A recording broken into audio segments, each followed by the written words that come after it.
Hello friends, welcome to my channel spice of life. இன்னைக்கு நீதானே என் பொன் வசந்தம்ல அத்தியாயம் 15-16 தான் பார்க்க போறோம். வாங்க கதையை கேட்கலாம். அத்தியாயம் 15. ஏய் கதிரேசா, வெளியே வாடா. ரங்கனின் அந்த முரட்டுத்தனமான குரல் கதிரேசனின் வீட்டு முற்றத்தையே அதிர வைத்தது. பொள்ளாச்சியில் கந்துவெட்டிக்கு பணம் கொடுக்கும் ரங்கன் எதற்கும் துணிந்தவன். அவனுக்கு பின்னால் 4-5 அடியாட்கள் கையில் உருட்டுக்கட்டைகளுடன் நின்றிருந்தன. சத்தம் கேட்டு உள்ளே இருந்து பதறி எடுத்துக்கொண்டு ஓடி வந்தார் கதிரேசன். திண்ணையில் அமர்ந்திருந்த தாத்தா சிதம்பரமும் அதிர்ச்சியோடு எழுந்து நின்றார். ரங்கனண்ணே வாங்க, என்ன திடீர்னு இந்த பக்கம் என்று கைகளை பிசைந்தபடி கதிரேசன் பயந்து போய் கேட்டார். என்னடா மரியாதை, வாங்கிய கடனுக்கு வட்டியை தர வக்கில்ல, இதுல வாங்கன்னு வரவேற்பு வேறையா? அசல் 5 லட்சம், வட்டி 2 லட்சம், மொத்தம் 7 லட்சத்தை இன்னைக்கே என் கையில வைக்கிற, இல்லைனா இந்த வீட்டை என் ஆளுங்க ஜப்தி பண்ணுவாங்க என்று திமிராக சொன்னான் ரங்கன். அண்ணே, பேங்க் கடனை அடைக்கவே என் பொண்ணை கோயம்புத்தூர்ல கட்டி கொடுத்துருக்கேன்.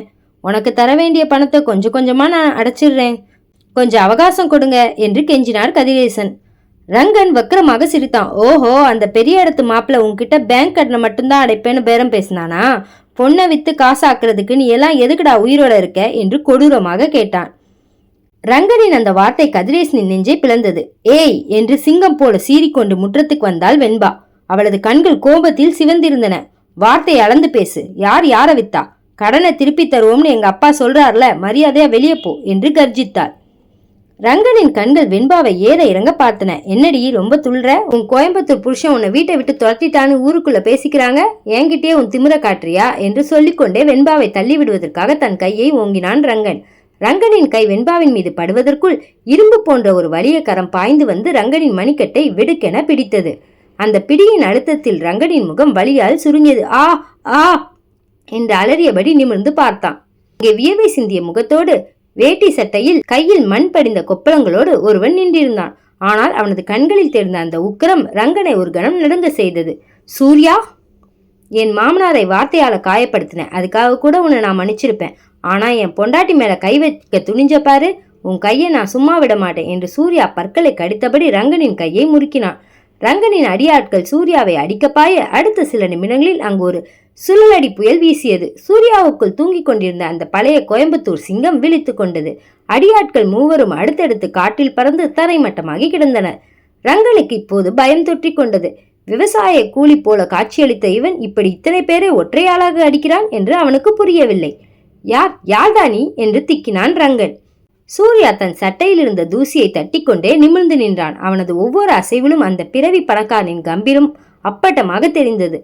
நான் யாருன்னு தெரியல, உன் வட்டி கடையை நடத்துறதுக்கு நீ யாருடைய பேங்க்ல லோன் வாங்கியிருக்கியோ அந்த பேங்கோட ஓனர் தான், கோயம்புத்தூர் சூரிய பிரகாஷ்.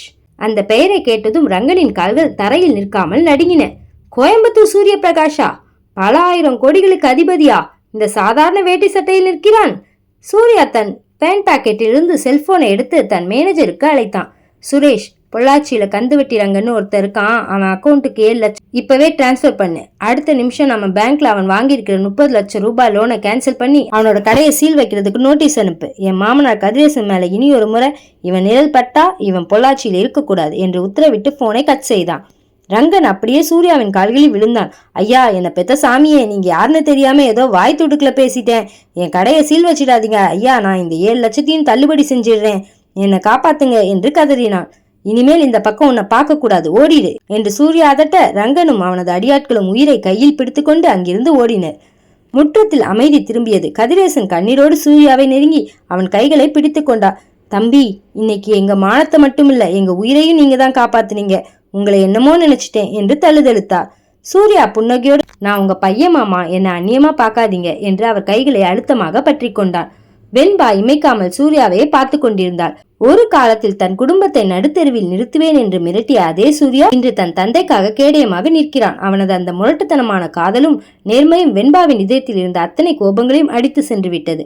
அவளது விழிகளில் இப்போது கண்ணீர் இல்லை, காதலின் ஆழம் மட்டுமே தெரிந்தது.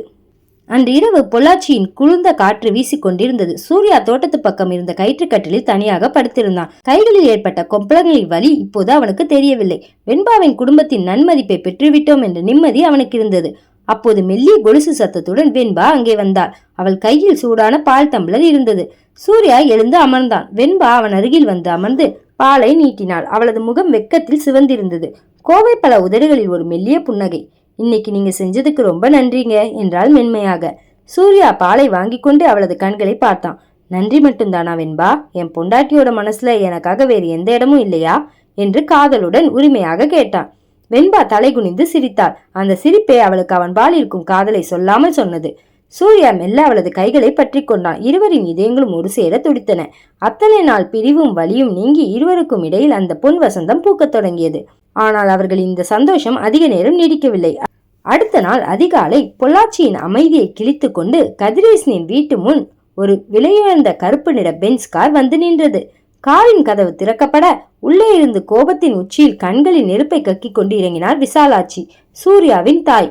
அவர் எதற்காக பொள்ளாச்சி வந்திருக்கிறார்? சூர்யாவை திரும்ப அழைத்து செல்லவா அல்லது வெண்பாவின் குடும்பத்தை மீண்டும் அவமானப்படுத்தவா? அத்தியாயம் 16. பொள்ளாச்சியின் அமைதியான காலை வேளையில் அந்த பிரம்மாண்டமான கருப்பு நிற பென்ஸ் கார் கதிரேசனின் வீட்டு வாசலில் பொழுதையை கிளப்பிக் கொண்டு வந்து நின்றது. காரின் கதவு திறக்கப்பட விலையுயர்ந்த பட்டுப்புடவில் முகத்தில் கோபமும் படபடப்புமாக இறங்கினார் விசாலாட்சி. அவரது கண்களில் ஒருவிதமான தவிப்பும் அதே சமயம் மாறா அந்த அதிகார தோரணையும் கலந்திருந்தது. வாசலில் சத்தம் கேட்டு உள்ளே இருந்து கதிரேசனும் தாத்தா சிதம்பரமும் வெளியே வந்தனர். விசாலாட்சியை பார்த்ததும் அவர்களுக்கு ஒரு நிமிடம் தூக்கி வாரி போட்டது. மறுபடியும் ஏதாவது பிரச்சனை செய்ய வந்திருக்கிறாரோ என்ற பயம் கதிரேசனின் முகத்தில் தெரிந்தது. வாங்கம்மா என்று கதிரேசன் தயக்கத்தோடு கை கூப்பினார். விசாலாட்சி அவரை லட்சியம் செய்யவே இல்லை. என் பையன் எங்க? சூர்யா என்று கத்திக்கொண்டே நேராக முற்றத்துக்குள் நுழைந்தார். அந்த நேரம் கொல்லைப்புறத்தில் செடிகளுக்கு தண்ணீர் பாய்ச்சி விட்டு வேட்டியை மடித்து கட்டியபடி தோளில் துண்டோடும் கைகளில் லேசான மண் கரையோடும் வெளியே வந்தான் சூர்யா. அவனுக்கு பின்னால் காஃபி டம்ளரோடு வந்து கொண்டிருந்தாள் வெண்பா. சூர்யாவின் இந்த கோலத்தை பார்த்ததும் விசாலாட்சிக்கு தலையை சுற்றி மயக்கமே வருவது போல் இருந்தது. கோயம்புத்தூரில் ஏசி காரை விட்டு இறங்காதவன், கோடிக்கணக்கான ரூபாயை புரட்டும் தன் ராஜகுமாரன் இன்று கைகளில் மண்ணோடு ஒரு விவசாய கூலியை போல நிற்பதை அந்த தாயால் தாங்கிக் கொள்ள முடியவில்லை. சூர்யா, என்னடா கோலம் இது என்று அலறியபடி ஓடிச்சென்று அவனது கைகளை பிடித்துக் கொண்டார். அவனது உள்ளங்கைகளில் இருந்த கொப்பளங்களை பார்த்ததும் அவர் கண்களில் இருந்து கண்ணீர் பீரிட்டு வந்தது. ஐயோ என் ராஜா, உன் கை என்னடா இப்படி ஆகிடுச்சு? இந்த கிராமத்து காட்டுக்குள்ள வந்து மண்ணை பிசைஞ்சிட்டு இருக்கியே, உனக்கு என்னடா பைத்தியம் பிடிச்சிருக்கா என்று அழுதவர் சட்டென திரும்பி வெண்பாவையும் கதிரேசனையும் கோபமாக முறைத்தார். என் பையனுக்கு என்னடி சூனியம் வச்சிருக்கீங்க? பல ஆயிரம் பேருக்கு சம்பளம் கொடுக்கிற முதலாளியே உங்க வீட்டுல வேலைக்காரனா மாத்தி வச்சிருக்கீங்களே, உங்களுக்கு மனசாட்சியே இல்லையா என்று சீறினா விசாலாட்சி. அம்மா நிறுத்துங்க! சூர்யாவின் குரல் இடி போல முழங்கியது. விசாலாட்சி அதிர்ந்து போய் நின்றா. சூர்யா தன் கைகளை தாயிடம் இருந்து விலக்கி கொண்டு வெண்பாவின் அருகில் சென்று அவளது தோளோடு தோளாக உரிமையுடன் நின்றான். அவங்க எனக்கு எந்த சூனியமும் வைக்கலம்மா. எனக்கு புத்தி இப்பதான் தெளிவா இருக்கு. என் மாமனா வீட்டை அவமானப்படுத்தின பாவத்தை தீர்க்க நானே இஷ்டப்பட்டு தான் இந்த வேலையை செய்யறேன். இதுல எனக்கு எந்த கஷ்டமும் இல்லை, அவமானமும் இல்லை என்றான் உறுதியாக. சூர்யா, நீ என்ன பேசுறன்னு உனக்கு புரியுதா? அந்த பெரிய சாம்ராஜ்யத்தை விட்டுட்டு நீ இங்க வந்து கிடக்குறியே, அந்த சாம்ராஜ்யம் எனக்கு நிம்மதியை தரலாமா? என் தாய் மாமனே எனக்கு துரோகம் பண்ணான். ஆனா எந்த தப்பு செய்யாத இந்த பொள்ளாச்சி குடும்பம் அவமானப்பட்டாலும் என்னை இன்னைக்கு ஒரு மாப்பிள்ளையா ஏத்துக்கிட்டாங்க. என் பொண்டாட்டி வெண்பா இல்லாம எனக்கு எந்த சொத்தும் சாம்ராஜ்யமும் தேவையில்லை. நான் இங்கே தான் இருப்பேன் என்று சூர்யா ஆணித்தனமாக சொன்னான். அந்த வார்த்தைகள் விசாலாட்சி நெஞ்சில் அடித்தது போல் இருந்தது. தன் மகன் தன்னை விட்டு நிரந்தரமாக போய்விட்டானோ என்ற பயம் அவரை உலுக்கியது. அகம்பாவம் பிடித்த அந்த மாமியார் இப்போது அப்படியே முற்றத்தில் சரிந்து உட்கார்ந்து சின்ன குழந்தையை போல குலுங்கி குலுங்கி அழத் தொடங்கினார். நீயும் என்னை விட்டுட்டு போயிட்ட சூர்யா. கூட பிறந்த தம்பியை உசுரான்னு நினைச்சேன். அவன் என் முதுகிலேயே குத்திட்டான். அந்த பெரிய ராஜரத்ன மாளிகையில நான் இப்ப அனாதடா. ஒரு வாய் தண்ணி கொடுக்க கூட எனக்கு யாரும் இல்ல. என் தப்பு எனக்கு புரிஞ்சிடுச்சுடா, என்னை மன்னிச்சிடு சூர்யா என்று கதறி அழுதாள் விசாலாட்சி. ஒரு தாயின் அந்த ஏக்கம் கலந்த கண்ணீர் அங்கு நின்று அனைவரையும் உருக வைத்தது. சூர்யாவின் கண்களும் கலங்கின. தன் தாயை தூக்கிவிட அவன் முன்னேற போனான். ஆனால் அவனுக்கு முன்பாகவே ஓடி சென்றாள் வெண்பா. எந்த மாமியார் தன்னை வேலைக்காரியை விட கேவலமாக நடத்தினாரோ, சூடான எண்ணெயை ஊற்றி கொள்ள துணை நின்றாரோ, அந்த மாமியாரை எந்த ஈகோவும் இல்லாமல் தன் மென்மையான கைகளால் பிடித்து தூக்கி நிறுத்தினாள் வெண்பா. அழாதீங்க அத்தை, நீங்க அனாதை இல்ல, நாங்க இருக்கோம் என்று கூறி தன் முந்தானையால் விசாலாட்சியின் கண்ணீரை துடைத்து விட்டார். பின் தான் கொண்டு வந்திருந்த காஃபியை அவரிடம் நீட்டினார். குடிங்க அத்தை, ரொம்ப தூரம் பயணம் செஞ்சு வந்திருக்கீங்க, களைப்பா இருக்கும். விசாலாட்சி அதிர்ச்சியோடு வெண்பாவை பார்த்தா. தன்னை இவள் வீட்டை விட்டு துரத்துவாள் என்று நினைத்தால் இத்தனை அவமானங்களுக்கு பிறகும் ஒரு மருமகளாக தன்னை எப்படி அரவணைக்கிறார்? வெண்பாவின் அந்த பரந்த மனம் விசாலாட்சியின் அகம்பாவத்தை அடியோடு சுட்டெரித்தது. நடுங்கும் கைகளால் வெண்பாவின் கைகளை பிடித்து கொண்ட விசாலாட்சி, என்னை மன்னிச்சிடுமா, நான் பெரிய பாவி, கண்ணு தெரியாம உன்னை ரொம்ப கஷ்டப்படுத்திட்டேன், நீ மகாலட்சுமிமா என்று கூறி வெண்பாவின் தலையை கோதினாள். சூர்யா இதை பார்த்து நெகிழ்ந்து போய் நின்றான். தன் மனைவியின் பெருந்தன்மை அவனை மேலும் அவள் மீது காதல் கொள்ள செய்தது.